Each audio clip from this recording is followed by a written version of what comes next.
What's up, guys? It's your guy, Weeb Daddy 101 as a cat. And I'll be talking about not Jojo, but Gojo. I'm gonna put some beats on.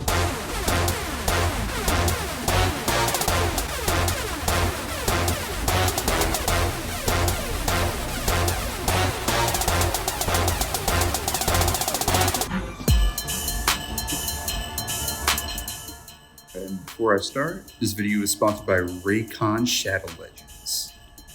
Nah, it's just a joke, but like, if there's any sponsorships, shout me up. Alright, so we're gonna get right into it. Spoilers ahead in case you haven't at least read to chapter 238. As we all saw in the Battle of Shinjuku, Gojo was half white-bearded. And honestly, after what happened, I didn't really know how to feel about JJK. But anyways, back to chapter 236, I found nothing to explain what the fuck just happened.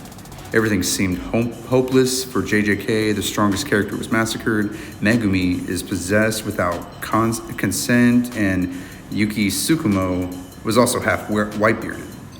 And so I waited for weeks to go by and maybe see Gojo reverse curse the lower half of his body without pants. But then I got an epiphany. What if this is all according to plan? Gojo's smirk towards the end of 236 really indicated this, but how? Well, let me tell you.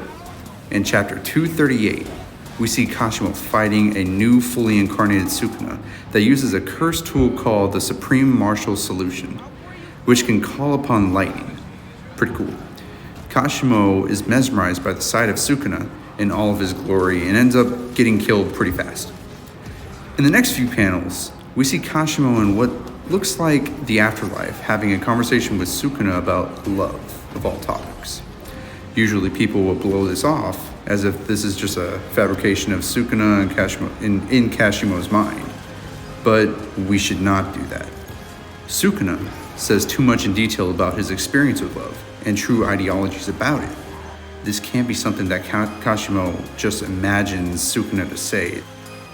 This isn't the first time we've seen Sukuna appear in someone's afterlife.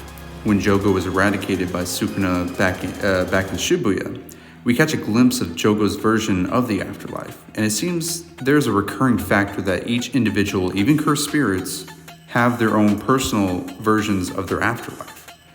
With all that being said, in chapter 236, we're introduced to Gojo's version of his afterlife, and supposedly his friends and even foe, you see Toji in the background, who have already passed on, have come to see him, or at least hang out.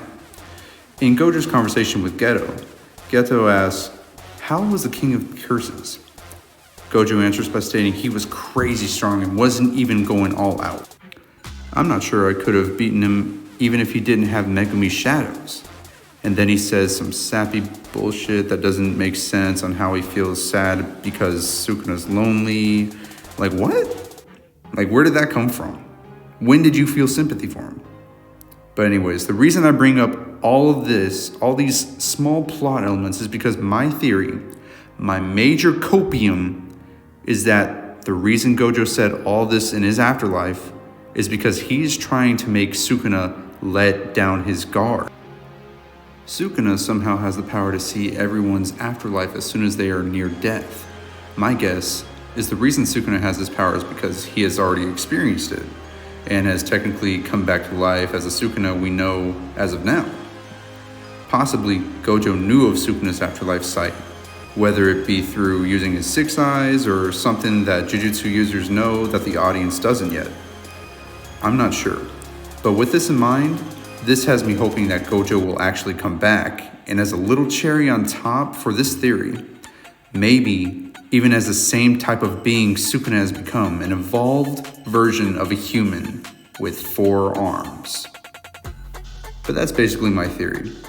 Anyways, guys, thanks for joining, thanks for listening to me, and hope you really like it. I hope you take this into consideration, just everyone who lost hope because of this, Shinjuku fight between Gojo and Sukuna, I think there's still hope out there. And even though we're currently watching Kenjaku and Takaba fight, it's good for the pacing. It'll be good for a long run of the manga read, you know. So later on we'll appreciate it. Right now it's just, you know, we're kind of stumped. But soon, guys, soon. All right, peace out.